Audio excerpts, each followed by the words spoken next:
ارتدت مدرجات المركب الرياضي محمد الخامس حلة حمراء صاخبة.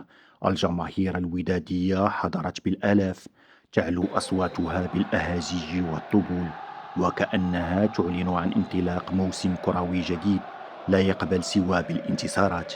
في الجانب الآخر دخل الكوكب المراكشي العائد إلى قسم الأضواء بعزيمة لا تخطئها العين.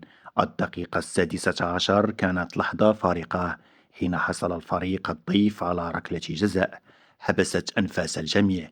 يوسف الزغودي وقف في مواجهة الحارس المهدي بن عبيد، لكن الأخير كان في الموعد، متصديا للكرة وسط انفجار مدوي للجماهير الحمراء. ذلك التصدي كان الشرارة التي أطلقت العزيمة الودادية، ضغط متواصل، هجمات متكررة، وإصرار على فك شفرة الدفاع المراكشي، إلى أن دوي اسم وليد الصبار في الدقيقة 36 عندما أرسل كرة إلى الشباك معلنا عن الهدف الوحيد في اللقاء. الشوط الثاني كان معركة أعصاب.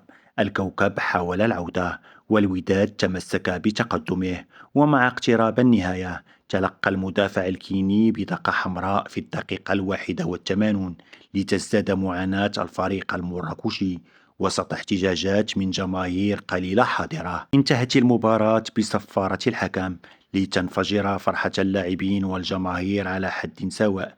الوداد يحصل أولى 3 نقاط في مشوار دفاعي عن هيبته، بينما غادر الكوكب أرضية الملعب محملا بندم ضربة جزاء ضائعة وفرص لم تكتمل.